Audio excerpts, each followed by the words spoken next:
Dear colleagues, can I have your attention? Welcome. Today's community time is courtesy of the Louis Finkelstein Institute for Religious and Social Studies. And we are utterly delighted to bring you poetry today. In thinking about how to introduce today's program, it struck me how we as Jews, particularly as clergy, how thoroughly suffused with poetry we are. Whether we start with Shabbat Shirah, which is, just here still with us, we can still hear the song in our ears, be it Shirat Hayam or Shirat Devorah, depending on how violent you want to be. And whether it's our psalms or whether it's our daily prayer, poetry is really part of our life. Many of you have had the opportunity here at JTS to study Piyut, medieval poetry. But we don't get a lot of chance, unless Sass is really working the room, we don't get a lot of chance to get contemporary poetry. And we are truly blessed that not only do we have contemporary poets here among us today, but there is now a Jewish poetry hearth called Yetzirah. And I'm going to start with her. Jessica Jacobs is here today. She will serve as our moderator with Joy Ladin. Jessica is a very well-published poet and writing teacher. And here's an advertisement at 5:45 today in the Beit Midrash. Jessica is going to be leading a Devar Torah workshop for those of you who want some assistance, some clues, some guidance, and some feedback on how to write Divrei Torah. For me, the most important thing about Jessica Jacobs is she is my chavrusa. So, and I value her insights because she reads as a poet reads. Her next book is called Unalone. It's coming out next year. It's poetry on the book of Genesis. And maybe next year we'll bring you back and you can do the reading. But today's star, not your first time here reading either, is Joy Ladin. Joy embodies her name. Her writing is astute. It is incisive, often painful, because she writes about life. And her Torah insights are incredibly precious. So Joy has a new-ish book now. You publish so many, it's hard to keep track of you. It's a form of incontinence. Okay, yes. Lagaria, as they say, yes. Joy's newish book is called Shekinah Speaks. And not only will Joy read from it today, and then she and Jessica will discuss it a little bit, but it's available for sale at a really lovely discount. The publisher was incredibly cooperative, and then the Finkelstein Institute decided we would subsidize it a little more so you didn't have to make change.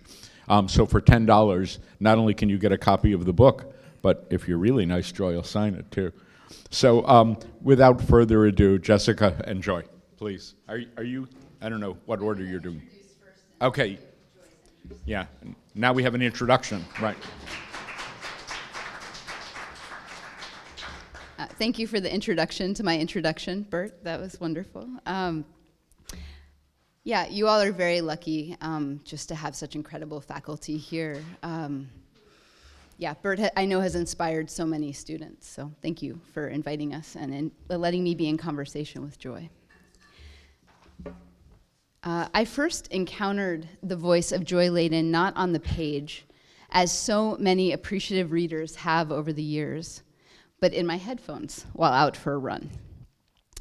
I was living in Little Rock at the time, where I had moved to be with the woman who would become my wife. And though I was delighted to have been found by love, I felt lost in most other ways.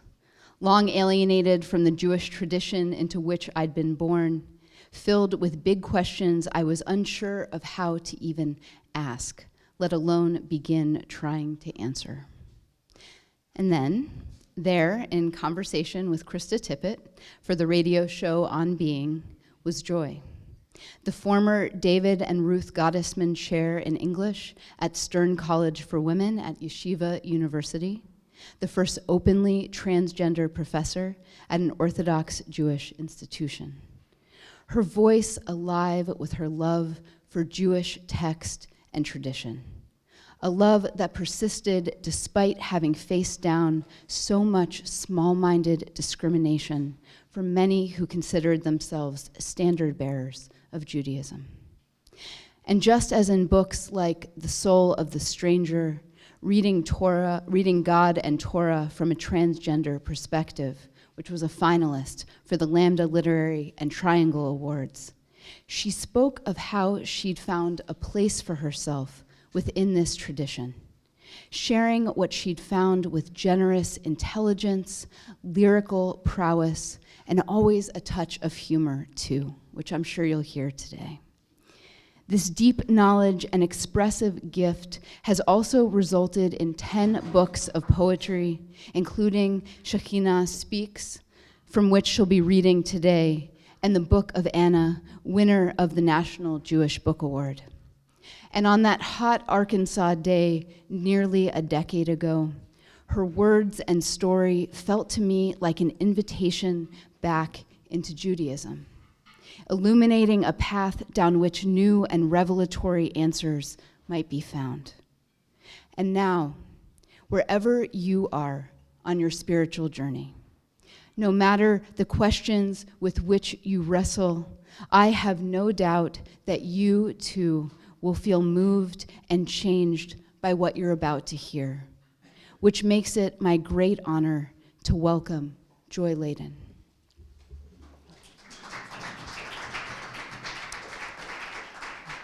Thank you so much, Jessica. Am I audible? Okay, good. I'm tempted to wait to stop blushing, but I think that that'll use up too much of our time, so I'm just going to go with it. But thank you. There's some kind of, people want all different kinds of things as writers when you grow up as a writer, and a lot of them are pretty stupid, like, fame and, to outsell J.K. Rowling, whatever it is, But what Jessica just said makes me feel like I can't do any better than to help somebody reclaim the Jewish tradition that belongs to them. It doesn't get better than that. Thank you. So I am going to read some poems from Shekinah Speaks, but I'm going to use the poems to talk about some of the things that I learned about and maybe from the Shekinah while doing this project. I started noticing the Shekinah long ago, I think in the 80s, in a prayer book somewhere. There's the odd mention of the Shekinah. And I was attracted to the description of it because it was immediately clear that the Shekinah was a female archetype, but a disembodied female archetype, right? So as a creature of the gender binary, the Shekinah is the complementary subordinate of the aspects of divinity that are coded male. So God talks, the Shekinah doesn't, right? God acts, the Shekinah just goes along for the ride. God exiles, the Shekinah goes into exile with the Jewish people. The Shekinah was a solution to what was clearly a widening gulf after the destruction of the temple in Jerusalem between Jews at that time, where there was tremendous suffering, and the sense of being able to be in God's actual presence, right? Whatever we think about the temple model of Judaism, it gave everybody a place where they could go to feel close to God. And with that gone, I think this became more of a theological problem. And of course, Christianity made the whole incarnate God thing. That took off That was a good marketing move. But theologically, it was foreclosed for Jews. And so the Shekinah starts to grow as a way of filling in the gap between this increasingly male-identified and thus transcendent God, a God who has to be beyond history, because history has sucked so badly after the destruction of the temple, right? A God who's just in history is not going to feel like much of a God at all. So God is beyond history, running the big show, and this is coded male. But there's this, this verb, the female form of dwelling, referring to God dwelling among the Israelites in the wilderness. And the fact that that verb is there, it's not so much about gender, but it's a sign that when Judaism is getting pulled together in the Torah, there is no binary distinction between immanence and transcendence. God is manifest in all kinds of ways, distant and close and just. So this is an artifact of Jewish history, both the gendering of God more and more as male, which you don't really see if you look at representations of God throughout the Torah, and the distancing of God in certain kinds of ways. So the Shekinah grows from a little verb conjugation into an aspect of divinity, the female or feminine aspect of God that is actually with people. And the Shekinah answers the question, how does God know what we're suffering? By saying, because I'm there, I'm dancing at your weddings. I'm weeping when somebody dies with you. I'm with each of you. That's what immanence is. I'm with each of you individually, and I'm also dwelling among your communities. So this is a step further than the model in the Torah. And then she's kind of, there are a lot of ways of conceptualizing her, but none of them trouble that much the basic binary gender assumptions, right? So if Jewish theology had a 1,000-year-long one-night stand with binary gender, the Shekinah is the love child, right, that results. When the Kabbalists come along, for them, the gender binary was like LSD. They think about binary gender and suddenly fireworks go off in their brains and they're able to conceptualize the universe and all kinds of things like that. So they do stuff with the Shekinah, but again, and I'm not a scholar here, but I don't think that they trouble some of those basic troubling assumptions, which is that, if God, the real God, the one that we pray to most of the time, has this quality, the Shekinah has the opposite and lesser version of that quality. So if you look through the tradition for the Shekinah speaking, I don't know, maybe there's a word or two, but there's really very little. So when I heard about the Shekinah as a closeted trans woman, I saw her as an archetype for someone like me. Like my female identity, the Shekinah is disembodied, she's invisible, but she never goes away. That was the diagnostic criteria, actually, when being a person like me required diagnosis. It's like, does it go away? No, the Shekinah doesn't go away. No matter what people go through, the Shekinah is always there. But she can't talk and she can't act. She can only go along for the ride. So in my earliest poetic representations of her, I knew that I was really writing about this sense of female gender identification that I didn't dare reveal. That's the thing about being in the closet. But I was doing it by writing poems that were ostensibly about the Shekinah, so it was perfectly legit. But it didn't, I think theologically had pretty much zero value.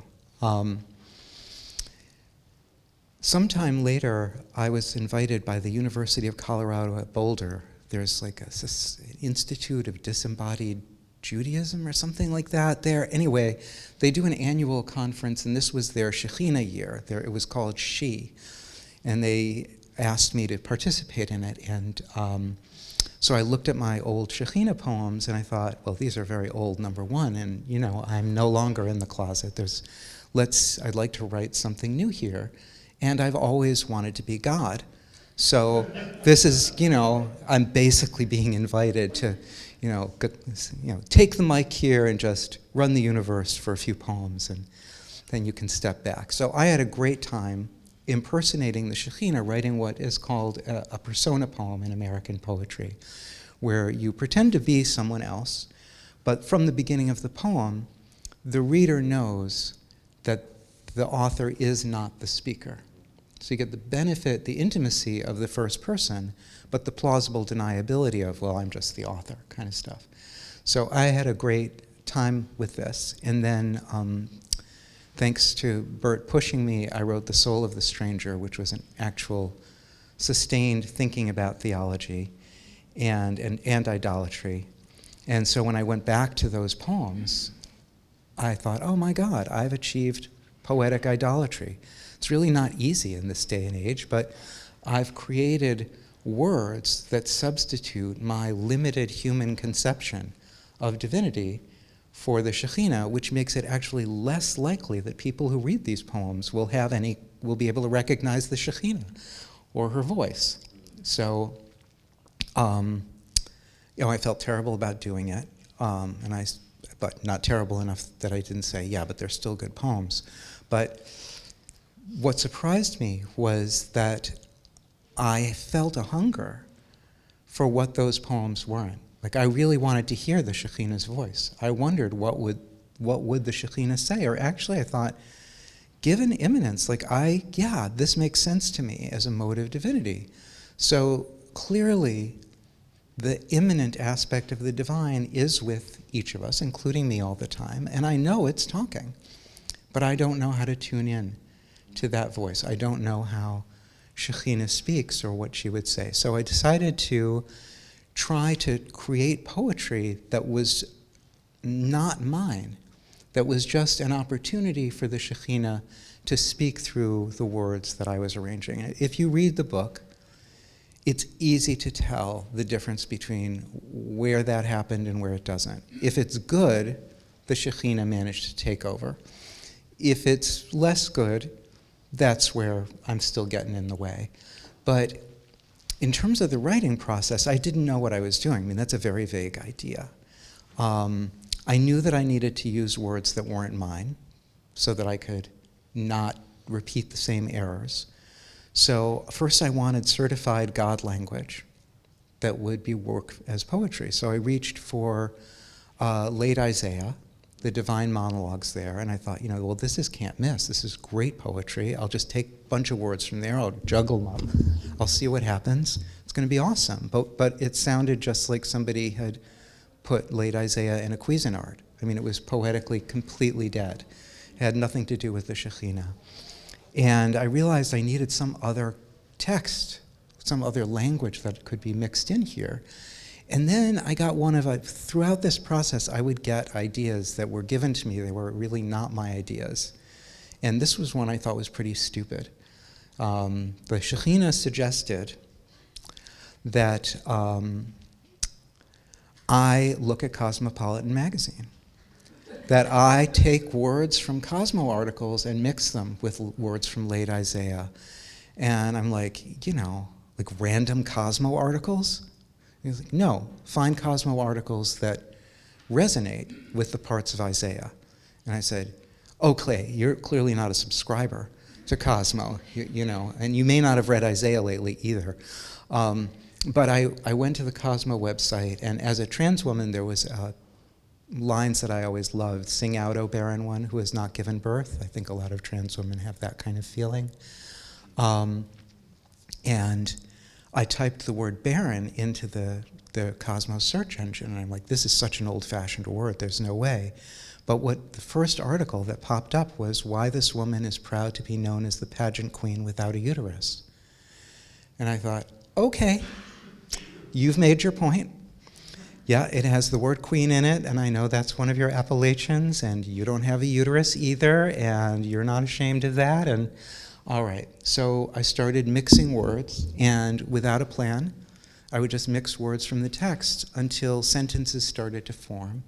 And within those sentences, I would listen for a voice that was saying something. And the voice that emerged, I noticed, was always speaking to a singular you, a human you that was and wasn't me. It was me because the Shekinah was indeed talking to me, but for her, the singular one you covers every human being. Because as I grew to realize, she sees us from the inside out. So the stuff that makes us look different to one another, she doesn't, not paying any attention to that at all. She sees the same bundle of feelings, the same basic emotional mix, the same messed up assumptions, the same fears and shames. And so the poems, I realized, were her intimately addressing each person as an individual. She wanted each person to hear this. And I thought, well, how do I know what she's saying to everybody? Like, how do I do that? And, this was my least favorite part of the project. I got an answer about that also, which was I had to work until I had to put myself in the position of the you. And everything had to be at least true for me. And when I became afraid of what the Shekinah was saying to the you, when I felt like, uh-oh, that feeling of God is like, oh yeah, you're asking me to really change here, right? Uh-oh, God's got my number. That, then I would know that I was getting close, and I had to just keep revising it and get rid of everything that was in the way. And I had to learn other things about her, like what did she want from us? What was this? So the book has 22 poems, one for each letter of the Hebrew alphabet. I was not capable of making that symbolism mean anything more, actually. But for her, all of the poems are being spoken to each of us at the same time. And I'm like, honey, that is just not going to work for people. Again, we process things in sequence, not all at once like this. So there's going to have to be a sequence here. So the order is, the first section are poems that she's speaking to a human you who doesn't yet know that she's speaking. The second section is to the human you when we know she's speaking, and she is addressing us to try to get us to recognize the obligations that come with this relationship. And the third section is the section where she gets to what she really wants from us, which is she wants us to say I do to her. She wants us to marry her. And so I'm going to read some poems from different places in it, but I've chosen the poems to highlight different things that I've learned about immanence theologically, but not from the top down, not on the philosophical sense, but if you take this idea of immanent divinity seriously, what does having a God who's with us, knowing everything we think, feel, and experience, what does that mean in terms of our relationship with God? Like, what are the practical implications? How does that sound in language? How does, I don't know about you, but the idea of somebody talking to me who knows me inside and out, literally, I am not into that, And what does how she talks tell us about how she experiences us, how we appear to her? So the first poem is called Stillborn, and I just want to highlight the aspect of immanence. So there's other stuff going on in the poem, but stillborn. You're still being born, still trying to understand what you are and where I am, inside or outside, attached or disattached, still digging, still scraping, still filling with time, still buried, still growing, still waiting to be delivered. I know. I'm the neighbor who's always watching, the teacher who's sometimes kind, the mother who sees how hungry you are, the doctor who makes you sick. Sometimes I stagger you with terror, But I also cover your body with flowers, pinks and sweetheart roses. When they wilt, I remain. Before you're born, and there in the casket, you are still my favorite color, a cloud I continue to ride, even when you're no longer moving, a love into which I keep falling, even when you're no one, nothing, stillborn or miscarried. I still surround you like a uterus, and you are still my baby.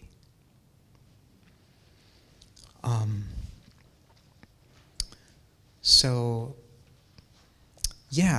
she's serious about the immanence idea and the personalness of it. And I have to say that the book was launched 2 days before my mother died. And the Shekinah and I had this whole disagreement about death, which the Shekinah says is no big deal because you all exist at every moment to me simultaneously. There's no past for the Shekinah. She's just with us at every moment all the time. We're alive in her. And she's like, do you really get sad when you're walking down, you turn the corner and you're like, oh, that poor street behind me, I'll never see it. No. So what's the big deal? And I'm like, trust me, it's a big deal. So I got back from New York in time to see my mother, but she was unconscious. But I saw the light on her face. I saw Shekinah doing this, holding all of her life at once. And I was very grateful. So another question is, if Shekinah is there and talking to us all the time, why is it so hard to hear her and recognize her? Right? You would think that that would be a piece of cake. And so as I was working on this, I became aware of some of the problems that the Shekinah has relating to creatures who are quite different from her.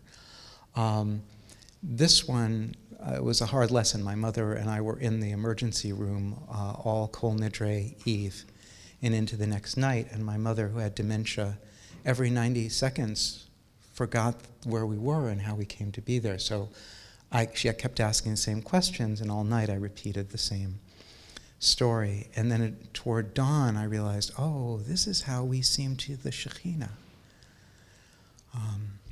So this poem is called Forgetting. And the Isaiah epic chapter includes the lines, can a woman forget her baby or disown the child of her womb? Though she might forget, I could never forget you. And the Cosmo article is what it's like to lose your entire memory. You don't remember anything. How I formed you in your mother's womb, nursed you, bathed you, taught you to talk, led you to springs of water. I sang your name before you were born. I'm singing your name now. You're clueless as an infant. When I tell you to shout for joy, you hear a bicycle or a cat. Sometimes memories of me come back, like children you forgot you had. A garden, a bride, an image of your mother, a best friend, a brother, or a cop, or snow, or afternoon. Whose are these, you wonder? Then you forget and feel forgotten, like an infant who falls asleep at the breast and wakes up hungry again. Your mother might forget you, child, but I never forget. Your name is engraved on the palms of my hands. I shower you with examples of my love, bees and birds, librarians, life skills, emotions, sunlight, compassion. Nothing connects. Every dawn, every generation, I have to teach you again. This is water. This is darkness. This is a body fitting your description. That's a crush. This is an allergic reaction. This is your anger. This is mine. This is me reminding you to eat. Turn off the stove. Take your medication. This is the realization that I am yours and you are mine. This is you forgetting.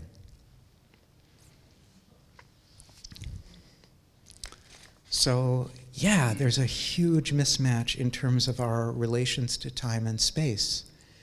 And it makes it hard for the Shekinah to come into focus for us, and it makes us extremely unrewarding conversational partners for the Shekinah because we're always starting from scratch. It's like we always think it's the first time. But she also is aware that we have problems with her.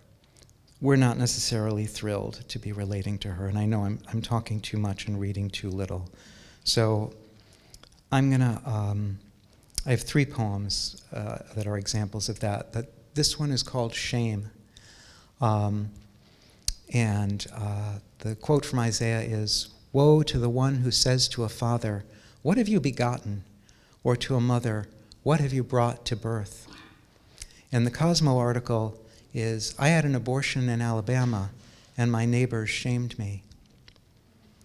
Ashamed of what you are and aren't, you struggle to stay connected, part of the family, part of the culture that sometimes makes you feel like a monster, telling yourself you're the opposite of brave, that whatever you are is the opposite of what I meant to make. How dare you question what I create?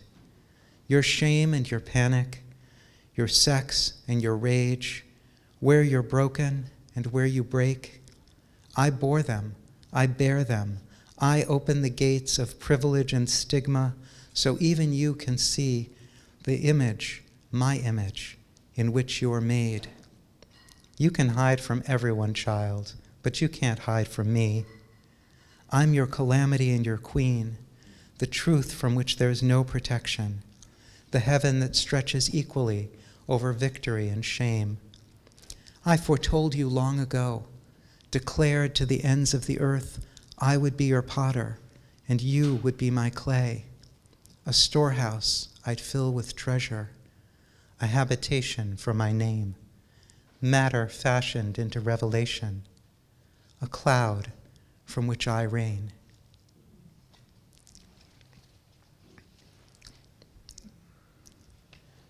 So, yeah, classic comics version, stop feeling ashamed before God. You know, you are intended. Doesn't get us off the hook, but it's in a way, it's a dodge to feel ashamed of this or that part of ourselves and then say, well, I can't really find God. Well, if we're not whole, how the heck are we going to be with somebody who can only see us whole? We can be with them, but we won't feel seen by them because we ourselves are clinging so much to just being parts of ourselves. So the Shekinah is not into that.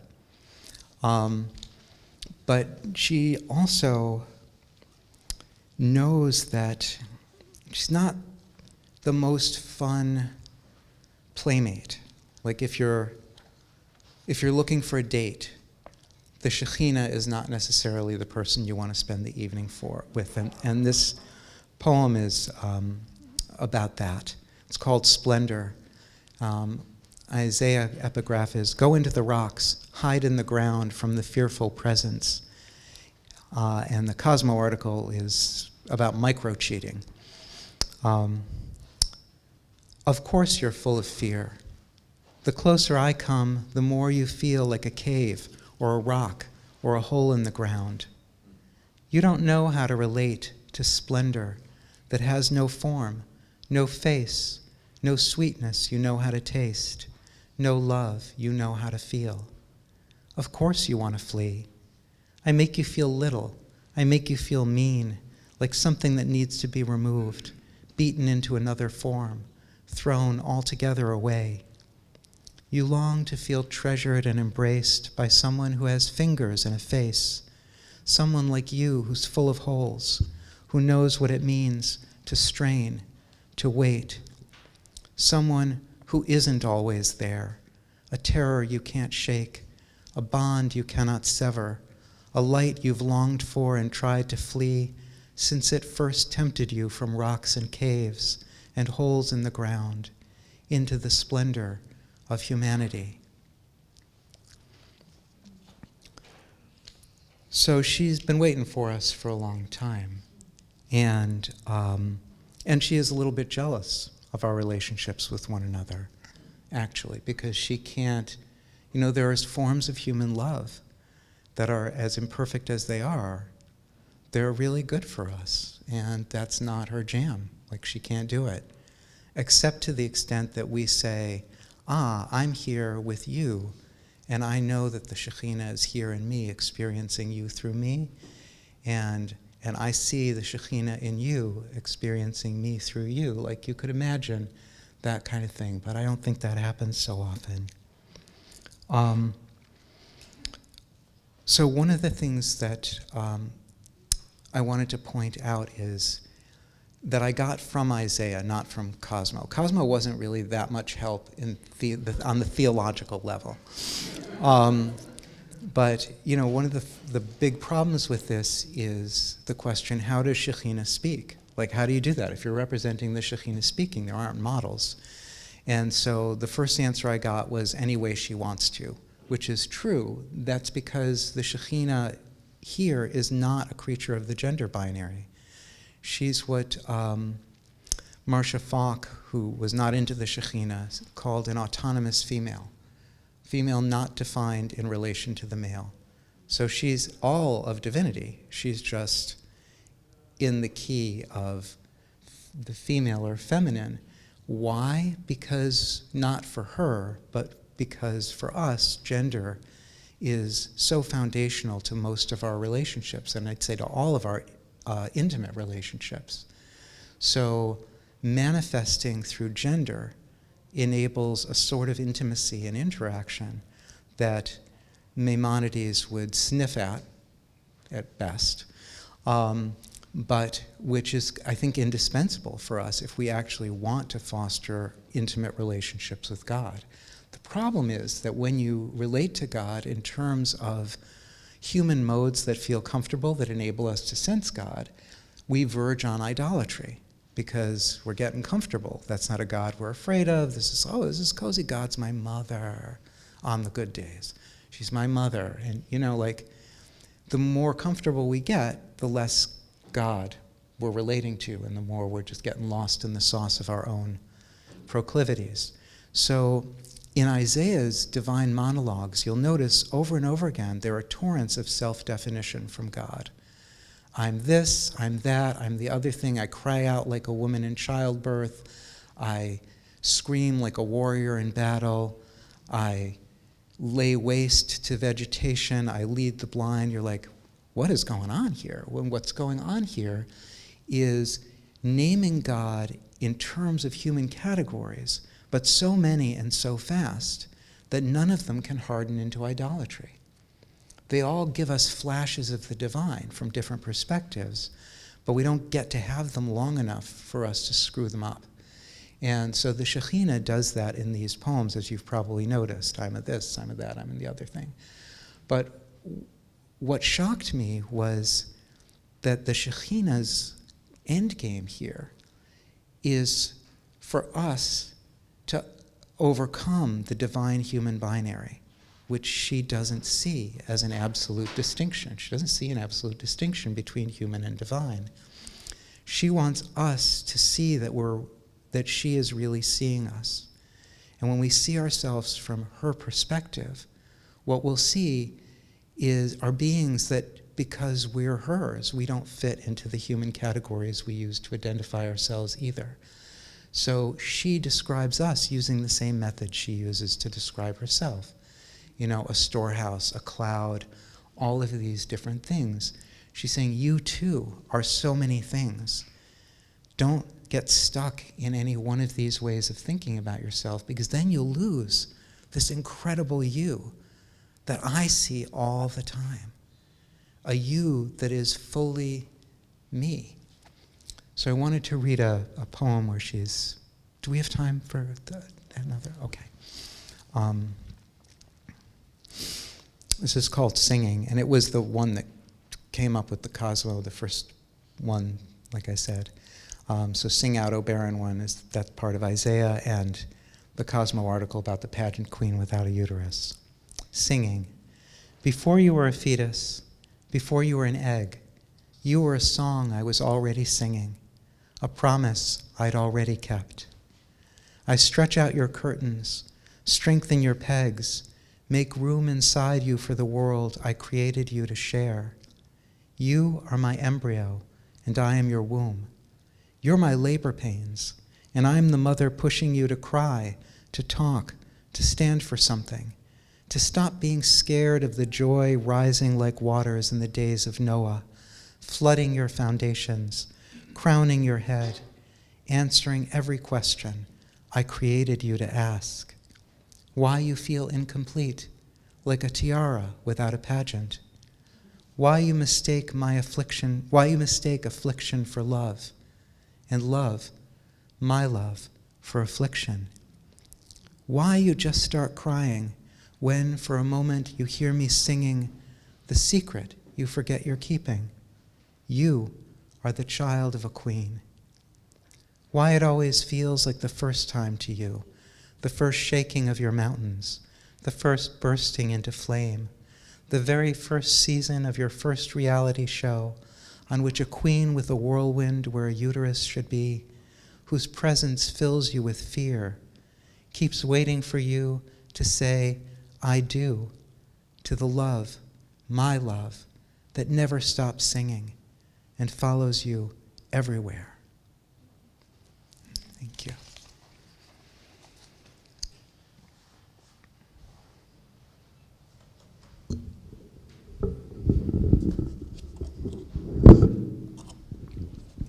Hi. I mean, I think we should applaud to just for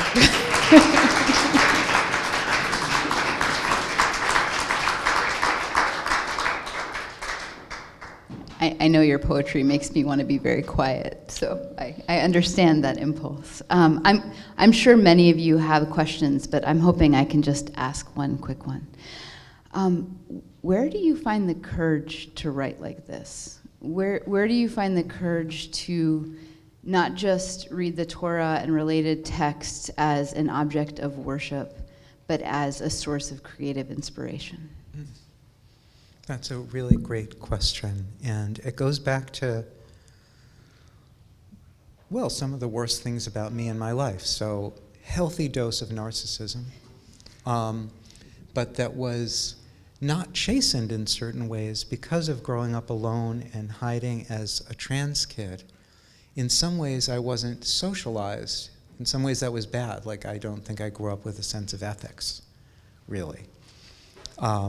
But in other ways, socialization involves shame. It involves being put in your place and knowing which boxes you have to fit into and which you're going to be judged in terms of and what the incentives are. And I always knew that what I considered the real me wasn't being subjected to that process. And my relationship with Judaism was the same. I was all alone with it. My family wasn't religious. But I was. I had this sense of the presence of God, and I had the Torah, which I loved to read. And so I started as a young child, so I didn't know what I was doing, but I just read it the way young children read things, which is you turn it into the text that you need it to be, and nobody's around to tell you you're wrong. So I started, using the Torah as poetic material when I was 11, something like that. I thought, wow, this stuff sounds great. I want to sound great too. Let's try this. Not an exalted impulse, at all, spiritually speaking, but I just felt like it was mine, and I feel like it's all of ours. I feel like that's what the Shekinah is saying to us all the time. You're mine, and I'm yours. That's it. You don't have to do anything else. That's just a fact. The question is, do you want to know it? Do you want to be active in that relationship? And I feel the same thing with Judaism. It's ours. We can ignore it. We can trash it. But it belongs to us. Do you all have questions? I'm Grace. I'm a fifth-year medical student, and I'll just repeat. you just totally blew me away. Thank you so much for sharing your words. My question is, how do you envision the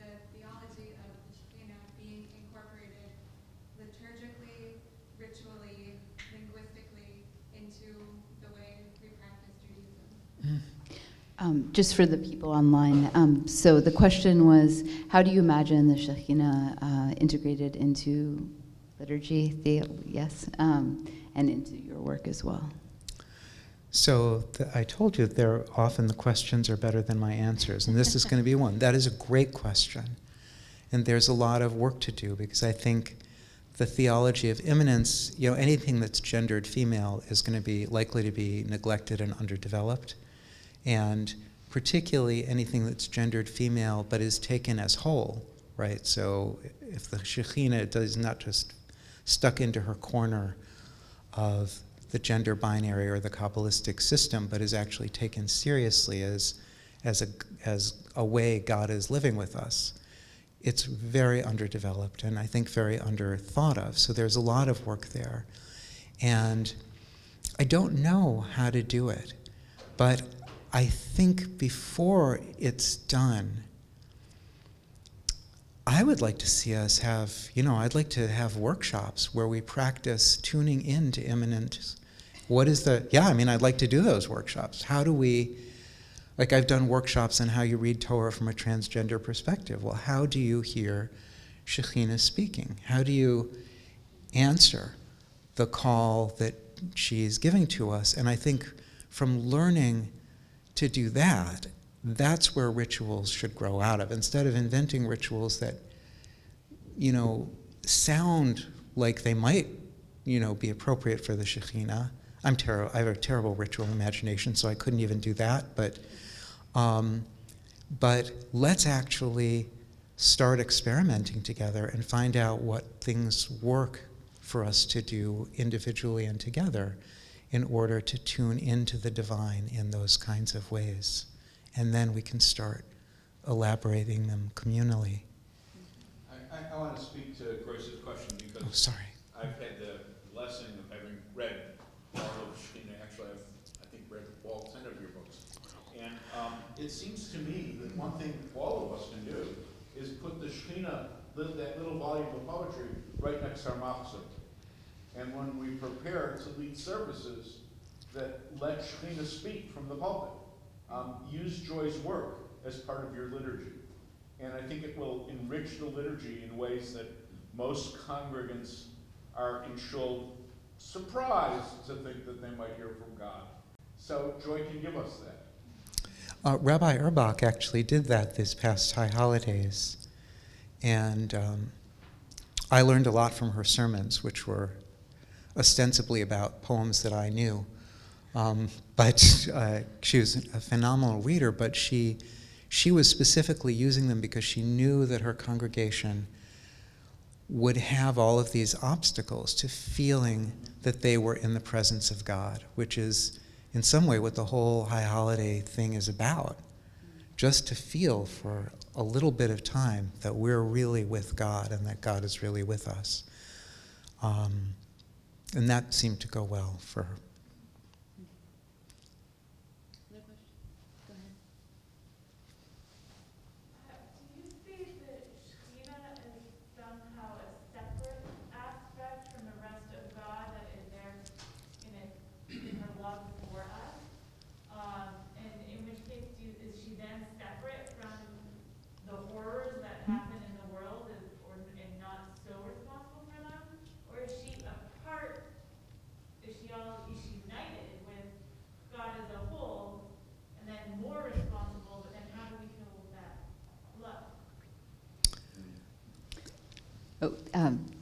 I will paraphrase this badly. It's a beautiful question. That's fantastic. Do you see the Shekinah as a separate from God? And then how does that work in terms of feeling her love and that eminence in the world? Right. So if the Shekinah is just part of the God that we have so much trouble with, because I think actually the idea of the omni this and omni that God, I think that is the result of some bad DNA splicing with Greek culture and Greek philosophy. I don't think that that's the way the Torah portrays God. The Torah does portray God as powerful and wants us to see God in history and is associated with all kinds of awful stuff. There's no question about that. But the idea that you have to see God as being all of these human abstract absolutes all the time. That is something that comes late to our tradition. So the Shekinah, as I understand it, is all of God, but in this relation to the human, right? So she's not less of anything, of any aspect of God. That's why she talks any way she wants to. She doesn't have to sound like a little feminine God in order to be the Shekinah or anything like that, or just shut up. She's the whole thing, but when we're relating to the Shekinah, we're relating to the aspect that is immanent, that is with us. And there are poems, which I haven't read, in which she's making it clear that she's expecting us to be joining her in the work of justice, that being in relation to her comes with those obligations. And she's also trying to make it clear that she is suffering what we're suffering. So this is a God who literally doesn't get off the hook, not in the sense of like moral culpability or legal culpability. This is God, this aspect of God is suffering all of the horrible stuff, is, realizing that they're too deep in the rubble. They can hear the rescuers in Turkey, but this is the aspect of God that is dying in earshot of rescue, So in that sense, she doesn't get off the hook. And that's the nature of her love is, I'm going to feel it all. I'm going to feel all of the human vulnerability that you feel. I'm going to be with you all the time. I'm going to watch you at every stage. And in return, I'm offering you the knowledge that you're also part of me all the time, that you're not alone in anything that you're going through. And she said to me, she's really kind of a hard ass. She's like, why would you choose to experience your sufferings as though you were alone? Like, we've been doing this work together. Why are you still, when you're suffering, why are you still choosing to feel like I'm not here? You get off on that? Like, it's so annoying,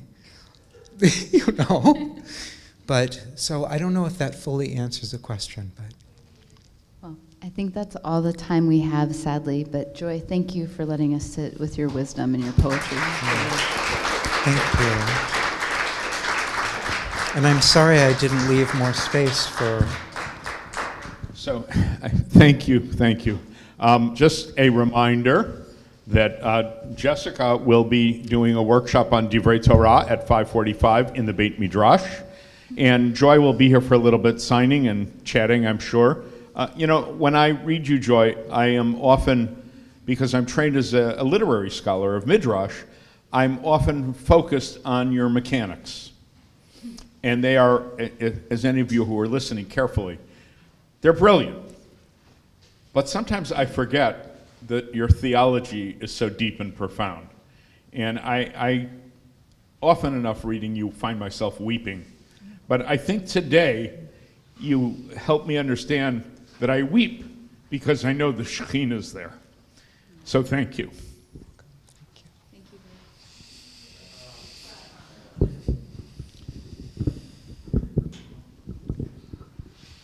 I won't ask about the minhag of these lunches. Does somebody bench? Oh, good answer. I know that you all are busy, but I will be here, as long as folks want to hang out. So.